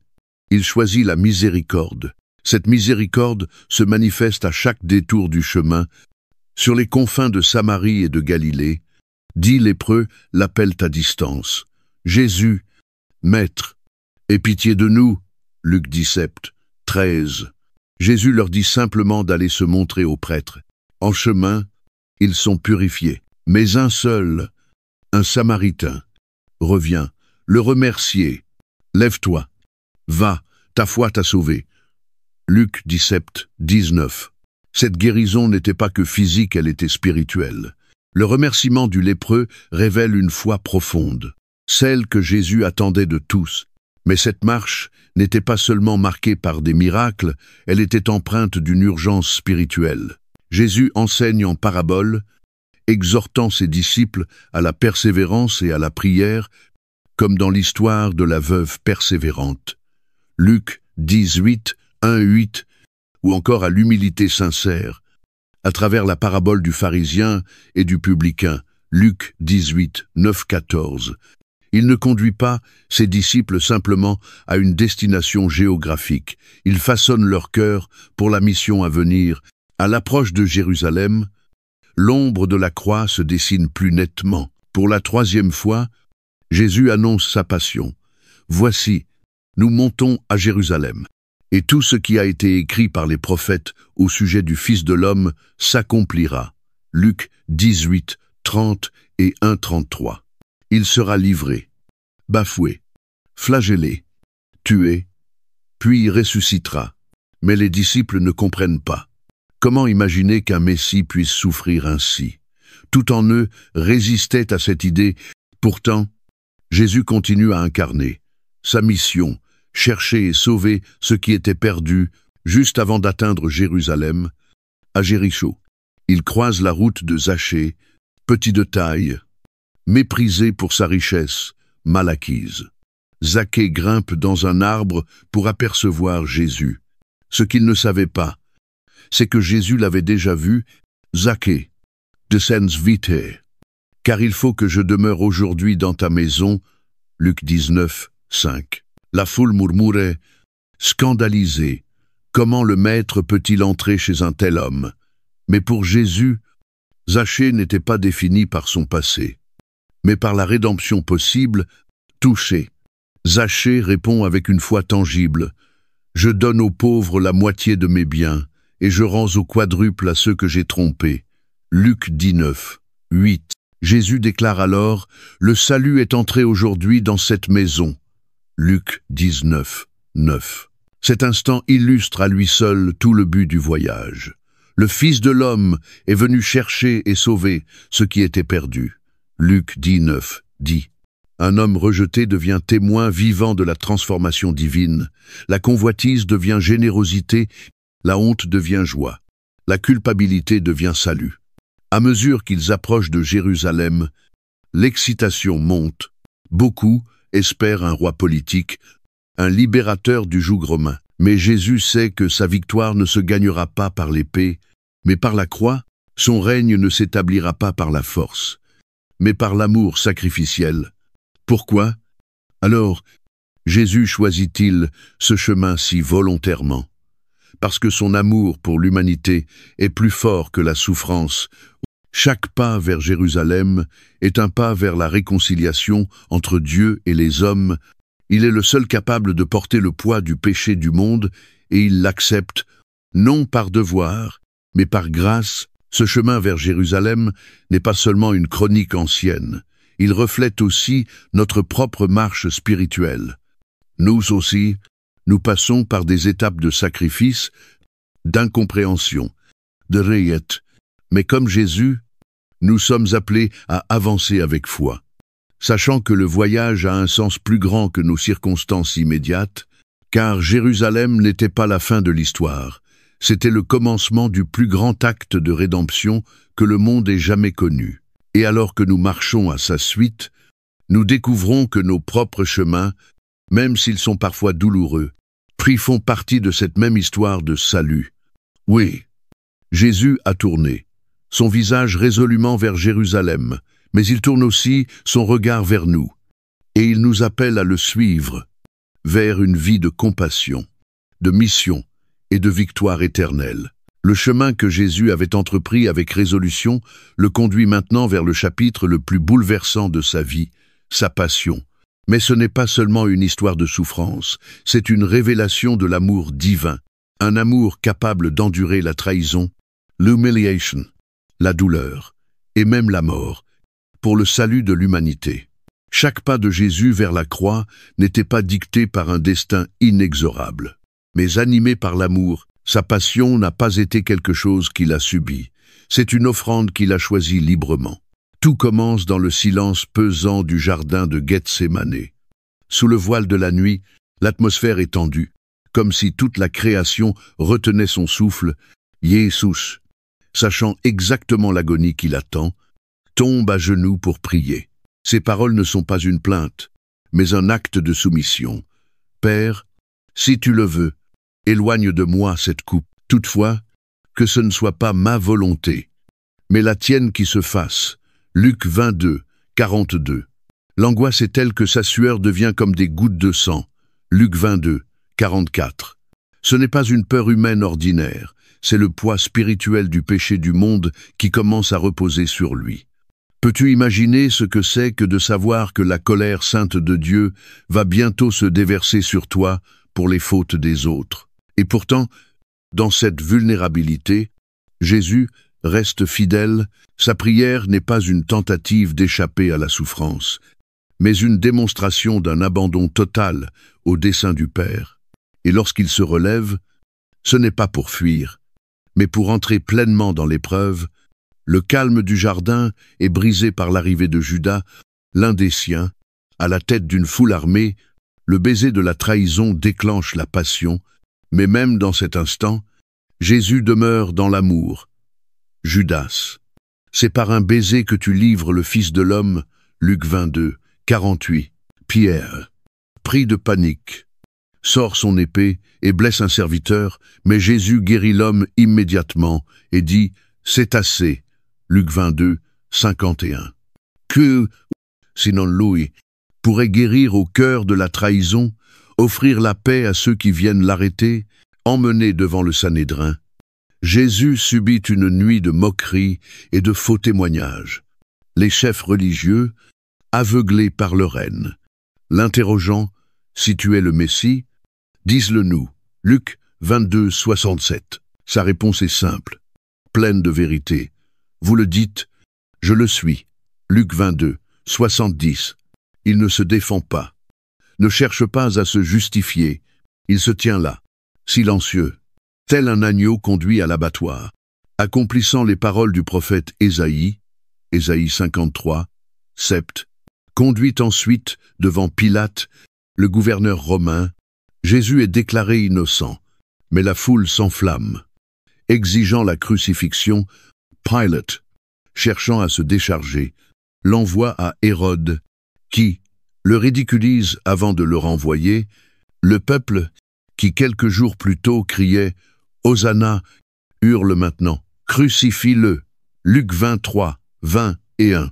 Imagine l'écho de ces cris dirigés contre celui qui avait guéri. Nourri, relevé, Pilate cède. Jésus est battu, humilié, couronné d'épines. Il est conduit à travers Jérusalem, portant la croix sur laquelle il allait mourir. Épuisé, il tombe, et un homme, Simon de Cyrène, est contraint de l'aider. Pourtant, même dans cette marche vers la mort, Jésus pense aux autres. Filles de Jérusalem, ne pleurez pas sur moi, pleurez sur vous-même et sur vos enfants. Luc 23, 28.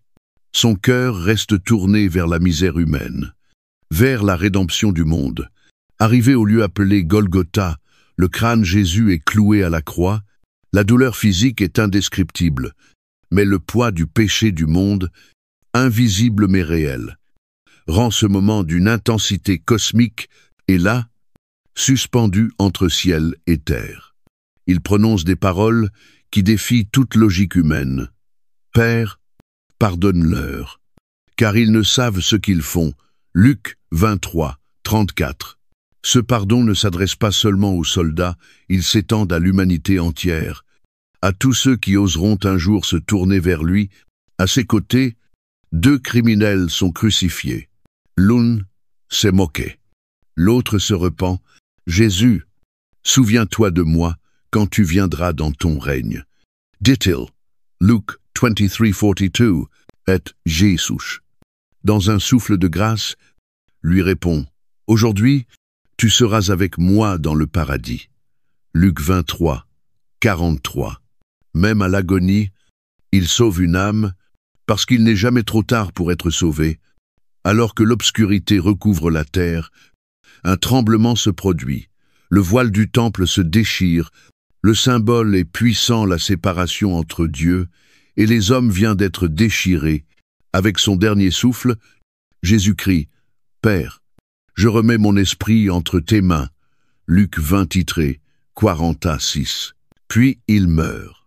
Ce n'est pas une victime qui succombe, c'est un roi qui s'offre volontairement.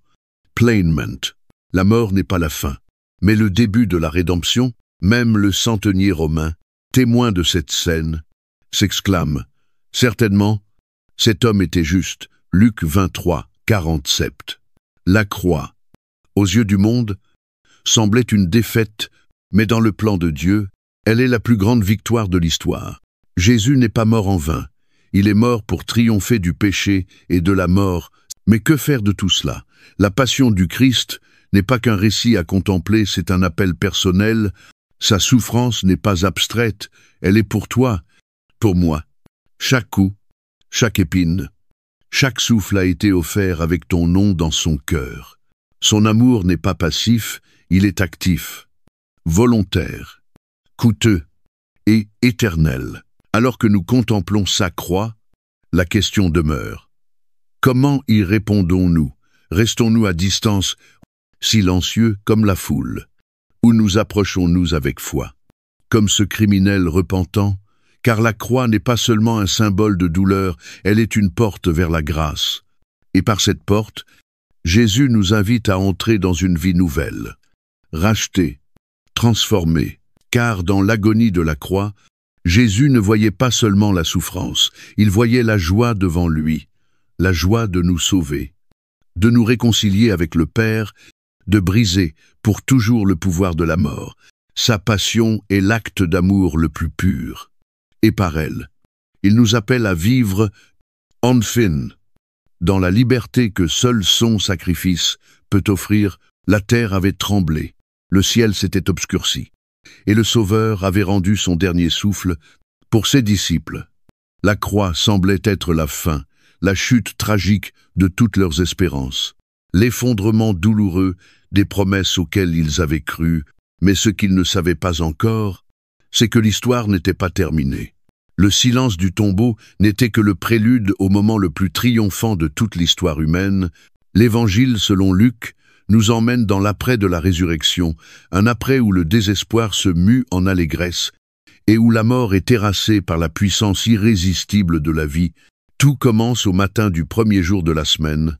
Un groupe de femmes, parmi lesquelles Marie de Magdala, Jeanne et Marie, mère de Jacques, se rend au tombeau de Jésus. Luc 24, elles portent des aromates prêtes à rendre un dernier hommage à celui qu'elles pleurent. Leurs cœurs sont lourds, leur esprit envahi par la douleur. Pour elles, c'est un acte de clôture, non d'espérance. Mais à leur arrivée, quelque chose d'inattendu bouleverse tout. La pierre, massive, a été roulée. Saisies de stupeur et de crainte, elles entrent et trouvent le tombeau vide. Le corps de Jésus n'est plus là. Et alors qu'elles sont saisies d'incompréhension, deux hommes, vêtus d'habits éclatants, leur apparaissent. Leur présence ne laisse aucun doute. Le ciel vient d'intervenir et le message retentit comme un éclair dans les ténèbres. Pourquoi cherchez-vous parmi les morts celui qui est vivant? Il n'est pas ici, mais il est ressuscité. Luc 24, 5-6. Ces mots marquent un tournant cosmique. Celui qui avait été crucifié a brisé les chaînes de la mort.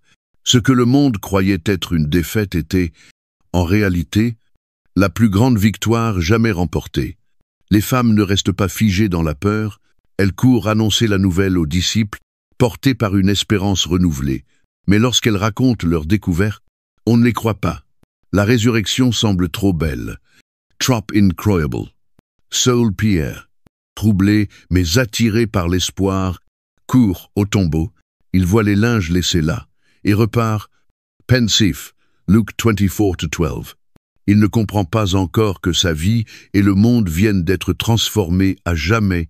Luc nous emmène ensuite sur un chemin poussiéreux menant à un village nommé Emmaüs. Deux disciples marchent, abattent tous. Discutant des événements tragiques, un inconnu les rejoint, les écoute et leur ouvre les Écritures. Cet étranger, c'est Jésus ressuscité. Mais ils ne le reconnaissent pas encore. Il leur explique que tout, depuis Moïse jusqu'aux prophètes, annonçait sa souffrance et sa gloire. Quelque chose brûle en eux, une flamme d'intelligence et d'espérance. Ce n'est qu'au moment où ils rompent le pain qu'ils le reconnaissent. Et aussitôt, il disparaît de leurs yeux. Luc 24, 30-31. Émerveillés, ils se disent « Notre cœur ne brûlait-il pas en nous lorsqu'il nous parlait en chemin ?» Luc 24, 32. Ils n'attendent pas, épuisés, mais renouvelés. Ils retournent à Jérusalem. Là, les disciples sont réunis et partagent la nouvelle. Le Seigneur est réellement ressuscité et il est apparu à Simon. Luc 24, 34. Tandis qu'il parle, Jésus lui-même se tient au milieu d'eux. La paix soit avec vous. Luc 24, 36. Effrayés. Ils pensent voir un fantôme, mais Jésus les rassure. Il leur montre ses mains et ses pieds et mange même un poisson grillé devant eux. Luc 24, 40 et 1,43. Ce n'est pas une illusion spirituelle, c'est une résurrection corporelle. Tangible, glorieuse. Mais Jésus ne vient pas seulement les consoler. Il les envoie, il leur ouvre l'intelligence pour comprendre que tout cela faisait partie du plan de Dieu. Le Messie devait souffrir, ressusciter le troisième jour. Et la repentance en son nom serait prêchée à toutes les nations. Luc 24, 46, 47. La croix et la résurrection ne sont pas des événements isolés. Ils sont le fondement d'une mission universelle. Les disciples, autrefois craintifs, deviennent des témoins, porteurs d'un message qui allait bouleverser le monde. Avant de remonter vers le Père, Jésus les conduit à Béthanie. Là, il les bénit. Et tandis qu'il les bénit, il est élevé au ciel. Il retourne à Jérusalem non pas accablé de tristesse, mais rempli d'une joie inébranlable. Luc 24, 50-53. Ce qui avait commencé dans le deuil au tombeau se termine dans la louange, car la mort n'a plus le dernier mot. Mais la résurrection de Jésus n'est pas seulement un fait à commémorer, c'est une vérité qui transforme nos vies aujourd'hui. Elle signifie que, quelle que soit l'obscurité du chemin, la lumière du Christ finira toujours par percer le tombeau vide et la preuve que le péché est vaincu, que la grâce triomphe et que l'espérance n'est jamais perdue. As-tu déjà vécu un moment où tout semblait fini, où l'espoir paraissait enseveli? La résurrection te rappelle que Dieu excelle à faire jaillir la vie là où la mort semblait triompher. la victoire là où tout paraissait perdu. La même puissance qui a ressuscité Jésus d'entre les morts est disponible pour toi aujourd'hui pour guérir ce qui est brisé, pour ranimer ce qui semblait éteint, pour te redonner la vie. Alors, comme les disciples, comment répondras-tu? Courras-tu proclamer cette bonne nouvelle? Voudras-tu vivre dans la lumière de la résurrection, en sachant qu'à cause de Jésus, tu as la promesse d'une vie éternelle?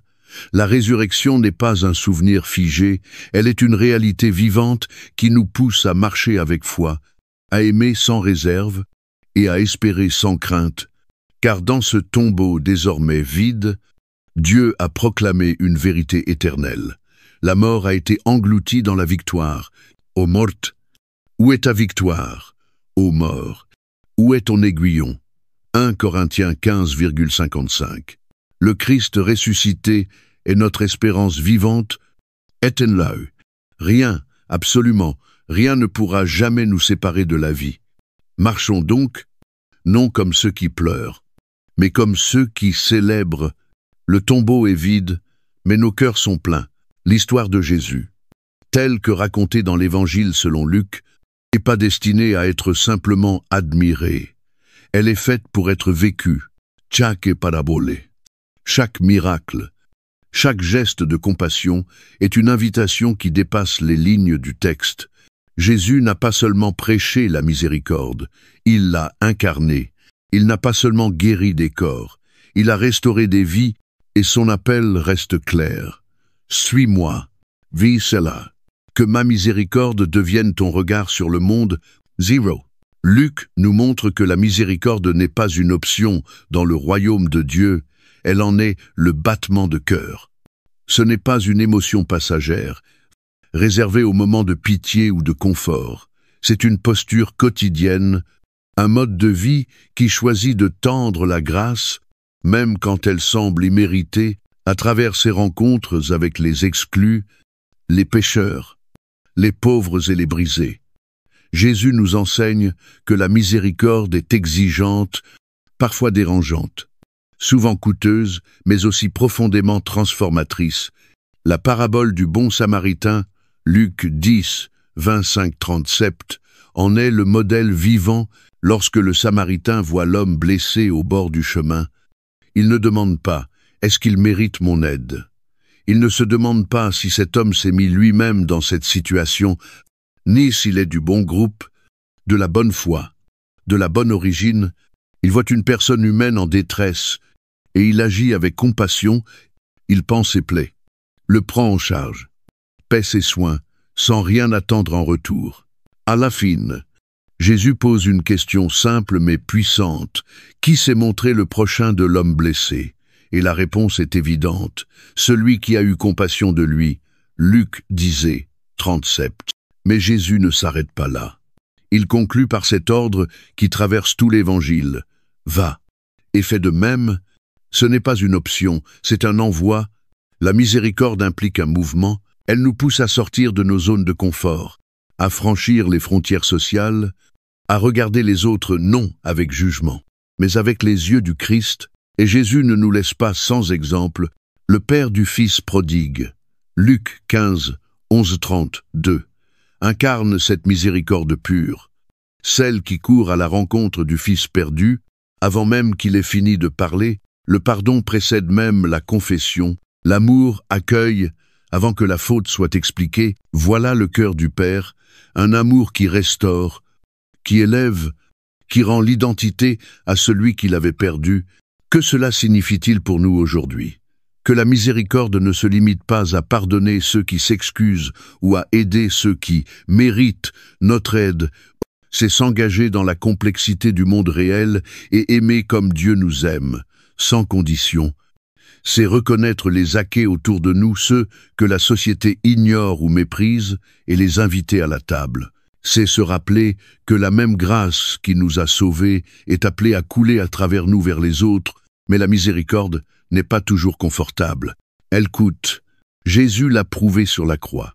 Sa miséricorde, là, conduit à supporter l'injustice, le mépris, la souffrance, pour nous. Et quand il dit « Père, pardonne-leur », car ils ne savent ce qu'ils font. Luc 23, 34. Il ne parlait pas seulement aux soldats, il nous incluait tous. Sa miséricorde ne s'arrête pas au calvaire. Elle se déploie dans chaque recoin de notre existence, nous appelant à faire de même. Luc nous rappelle que la miséricorde a le pouvoir de transformer, car elle révèle le cœur même de Dieu. Quand nous la vivons, nous devenons participants de son œuvre de rédemption, nous devenons des porteurs de guérison, des artisans de réconciliation, des semeurs d'espérance. La miséricorde n'est pas une simple bienveillance, c'est une déclaration. Dieu aime au-delà de toute faute, de tout échec, de toute blessure. Mais vivre la miséricorde demande aussi l'humilité. La parabole du pharisien et du collecteur d'impôts, Luc 18, 9-14, nous en avertit. Le pharisien, sûr de sa justice, prie avec arrogance. Le collecteur d'impôts, Louis, se frappe la poitrine et demande grâce.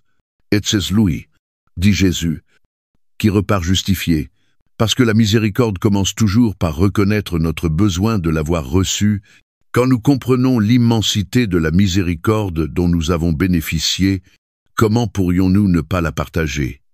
Nous ne nous plaçons plus au-dessus des autres, mais à côté d'eux, conscients que nous sommes tous des receveurs de grâce et nous les aimons, non parce qu'ils sont parfaits, mais parce que Dieu nous a aimés alors que nous étions loin de l'être. Vivre la miséricorde, c'est entrer dans l'action, c'est nourrir les affamés, vêtir les pauvres, accueillir l'étranger, pardonner l'offense. C'est aussi accepter d'être dérangé, de payer le prix d'une compassion vraie.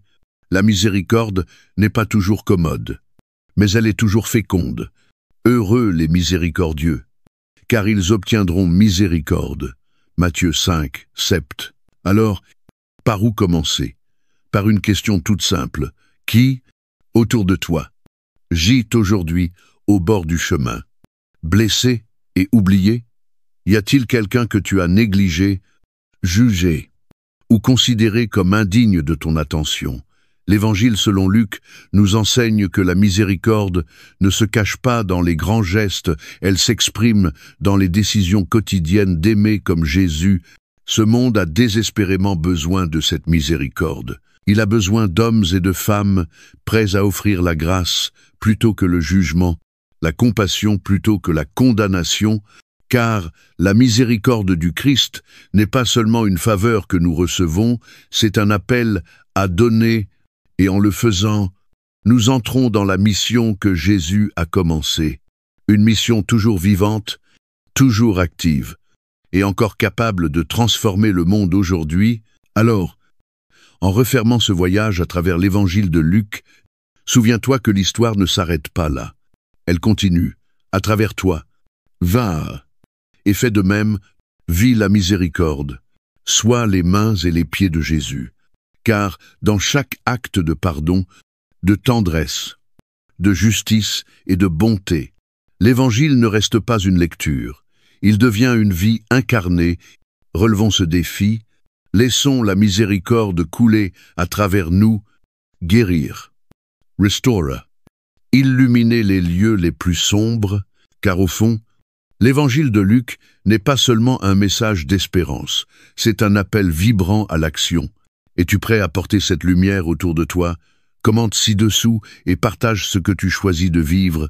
Que cette réponse soit le début d'un évangile vécu, un évangile incarné. Merci de nous avoir accompagnés jusqu'à la fin de cette vidéo.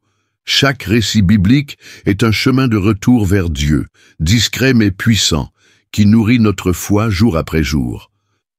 Si ce voyage a touché votre cœur, cliquez sur « J'aime » pour partager ce message, et abonnez-vous pour continuer à explorer avec nous d'autres histoires pleines de sens. À très bientôt dans notre prochaine vidéo. Que Dieu vous bénisse, vous et votre famille.